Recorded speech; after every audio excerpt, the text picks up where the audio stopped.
मित्रों नमस्कार।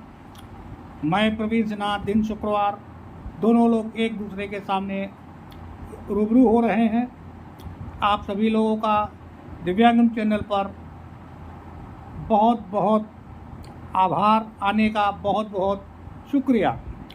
आज हम बात करेंगे विकलांगजन अधिनियम 2016 के अध्याय 2 की धारा 7 की बात करेंगे। इस अध्याय में इस पॉइंट पर विकलांगों के साथ हो रही हिंसा और उनके शोषण पर रोक लगाने की बात सरकार ने करी है।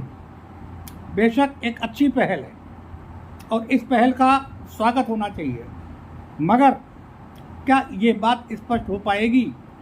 क्या सरकार इस बात को स्पष्ट करेगी कि कौन कौन चीज़ें विकलांगों के खिलाफ हिंसा में शामिल हैं और कौन कौन चीज़ें विकलांगों के खिलाफ शोषण में शामिल हैं? जी हाँ मित्रों, आप लोग तुरंत कहेंगे कि अगर किसी भी दिव्यांग भाई के साथ हिंसात्मक प्रवृत्ति या उसके शरीर को किसी भी तरह से नुकसान कर पहुंचाने का प्रयास किया जा रहा तो उसको हम लोग हिंसा कहेंगे। ये बात आपकी सही है, मगर शोषण का शब्द, मैं पूरी ईमानदारी के साथ कहता हूँ, शोषण का शब्द बहुत ही गहरा है और इस गहरे शब्द में खाली एक ये बात नहीं आती कि हम किसी को प्रताड़ित कर रहे हैं। शोषण के शब्द में एक उसका जो दूसरा पहलू सामने निकल के आता है। अगर हमको समाज की मुख्य धारा से जोड़ कर रखने का प्रयास नहीं किया जा रहा या अन्य कायदे कानून का हवाला देकर हमको समानता का अधिकार नहीं दिया जा रहा, तो वो भी शोषण के अधिकार में आता है। इसके लिए मैं विकलांग साथी ट्रस्ट का राष्ट्रीय सचिव एक व्यक्तिगत रूप से सरकार से मांग करता हूँ कि सरकार पहले अपने गिरेबान में झांक कर देखे।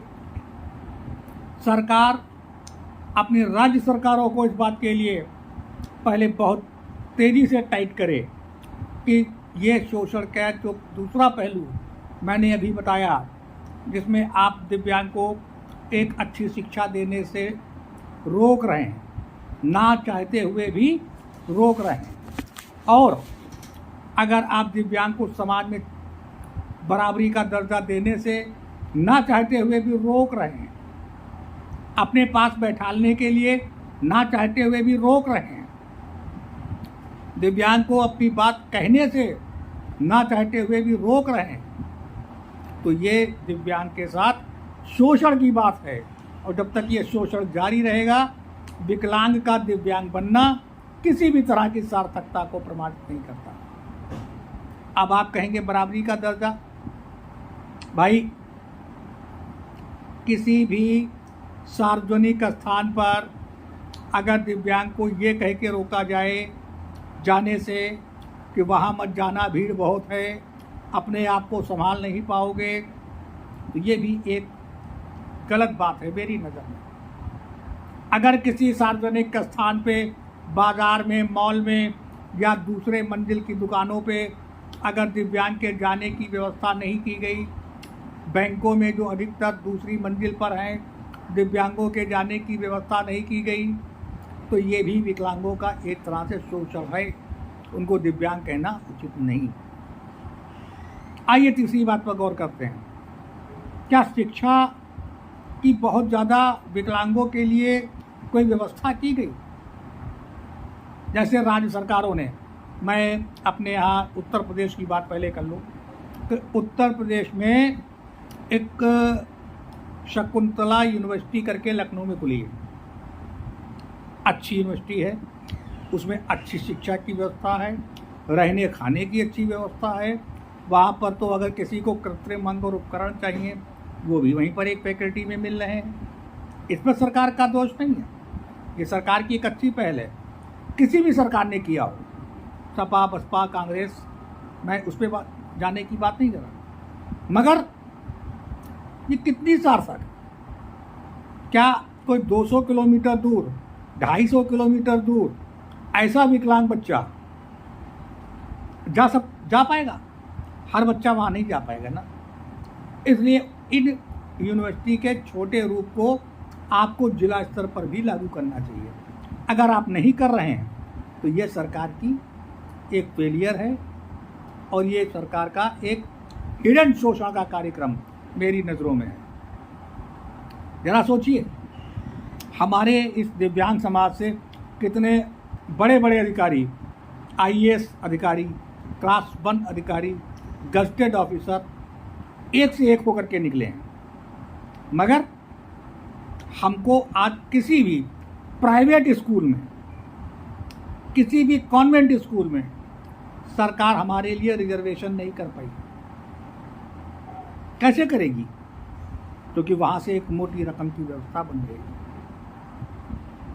मैं अपना व्यक्तिगत उदाहरण देता हूँ। मैं शुद्ध हिंदी माध्यम के स्कूलों में पढ़ के ग्रेजुएट हुआ हूँ। मेरे घर से चंद कदम दूरी पर एक कॉन्वेंट स्कूल है, मैं नाम नहीं लूँगा। उस विद्यालय में जब मैं क्लास 1 में था तो मेरे एडमिशन की बात की गई, तो वहाँ के जो प्रिंसिपल थे, जो वहाँ के डीन थे, उन्होंने ये कह के मना कर दिया कि ऐसे स्पेशल स्टूडेंट के लिए हमारे पास व्यवस्था नहीं है। ये कमोवेश मेरा मामला नहीं है, ये बात तो आज से 35 साल पुरानी हो गई। मेरा सीधे सीधे का देखा जाए तो उस स्तर की पढ़ाई से मेरा कोई वास्ता ही नहीं, मगर वो कमोवेश स्थिति आज भी चल रही है। क्या है ऐसी व्यवस्था? प्राथमिक विद्यालय सामुदायिक जो गांवों में बने होते हैं, वहाँ पर अगर विकलांग बंधुओं के पढ़ने की व्यवस्था की गई तो क्या ये बताइए, 4 गांव दूर अगर किसी एक विद्यालय में आपने दिव्यांग व्यक्ति का दाखिला करवा भी दिया, उसके पास अगर आने जाने के लिए संसाधन नहीं उपलब्ध है, तो क्या ये शोषण नहीं है? 5वीं तक 8वीं तक दिव्यांग कैसे भी अपने परिवार के सहयोग के साथ वहाँ गांव में पढ़ लेता है, पर उसे हाई स्कूल और इंटर करने के लिए, बीए बीकॉम करने के लिए अगर शहर आना पड़ता है और वहाँ पर उसके लिए अगर उचित व्यवस्था ना बने, उसको आरक्षण ना दिया जाए, तो क्या ये शोषण नहीं? शोषण का दूसरा पहलू जो कहीं ना कहीं हमारे गली मोहल्लों से होकर के शुरू होता है, हम उस शोषण को रोक पाने में असमर्थ हैं। हम केवल एक शोषण की बात करते हैं कि अगर किसी दिव्यांग को उसके परिवार के लोग, उसके आसपास के लोग रोटी पानी देने में अगर दिक्कत कर रहे हैं, कपड़ा देने में दिक्कत कर रहे हैं, जाड़ा गर्मी बरसात से बचने की सुविधा नहीं दे रहे, तो हम केवल इसी को शोषण मानते हैं। ऐसा नहीं। हमने कई बार कहा, अगर हमको समाज की मुख्य धारा से रोकने का प्रयास कहीं ना कहीं हो रहा, चाहते हुए भी या ना चाहते हुए, तो ये दिव्यांगजनों के शोषण की बात है। अब मैं ये चाहूँगा कि जब तक ये शोषण की बात ख़त्म नहीं होती, हमारे समाज को हर जगह पर अगर समानता का अधिकार नहीं मिलता, तो हमको विकलांग से दिव्यांग कहने का कोई फ़ायदा नहीं। मैं कई बार कह चुका हूँ कि जहाँ पर भी हमको बराबरी का दर्जा चाहिए होता, वहाँ पर हमको सुविधा शुल्क देना पड़ता। ये उचित नहीं। और सरकार से एक मांग केवल कि सरकार के साथ चलने का हमको पूरा अधिकार है। आप जरा अपने ही पैरामीटर्स को चेक कर लें। मैं माननीय केंद्र सरकार के माननीय यशस्वी प्रधानमंत्री से बात कर रहा हूँ डायरेक्ट। मैं उनसे कह रहा हूँ कि लोकसभा के 547 सांसद, राज्यसभा के 250 सांसद, इनको जो आप सांसद निधि दे रहे हैं, उस सांसद निधि में जो विकलांग बंधुओं का कोटा है, क्या उसका सही प्रयोग हो रहा है? आप अपने सांसदों से पूछिए। अगर नहीं हो रहा तो शोषण की शुरुआत यहाँ से होती है। जो मेरी जानकारी है, हो सकता है गलत हो, हिंदुस्तान में कुल 4120 विधायक हैं और सभी लोग विधायक निधि पा रहे हैं और सबकी विधायक निधि में विकलांग बंधुओं के डेवलपमेंट के लिए कोटा है। क्या सब लोग ईमानदारी से वो कोटा खर्च कर रहे हैं? अगर नहीं तो राज्य सरकारें विकलांगों का शोषण कर रही हैं और दिव्यांग के नाम का मंजीरा बजा रही हैं। और यह स्थिति आती है पंचायती राज व्यवस्था के अंतिम पायदान तक, प्रधान तक से लेकर के, कि प्रधान भी यही काम कर रहा, तो उसको जो कोटा मिल रहा उस कोटे में वो विकलांग कोटे को खर्च नहीं कर रहा।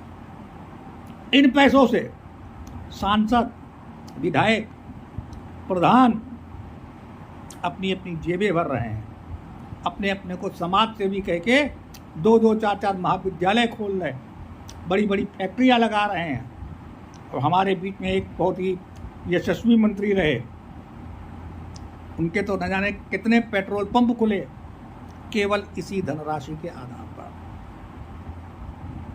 अगर केंद्र सरकार यहां से लगाम नहीं लगाती, मोदी जी जैसे कहते हैं, मैं बड़े फक्र के साथ इस बात को स्वीकार करता हूं कि हमारे प्रधानमंत्री जी इस बात को का ऐलान करते हैं कि ना खाऊंगा ना खाने दूंगा, तो वो इस मद को क्यों नहीं रोकना है? मोदी जी खुद स्पष्ट करें कि बनारस में कितने दिव्यांग लोगों के लिए उन्होंने काम किया।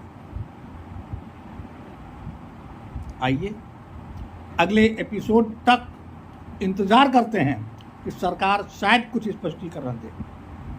अगर नहीं दे पाती तो ये दिव्यांग जन अधिनियम 2016 का फेलियर होगा। और आप लोगों की क्या राय है? आप लोग अपने मत को स्पष्ट करें, आप लोग अपना सुझाव दें कि क्या सरकार सही कर रही है या गलत।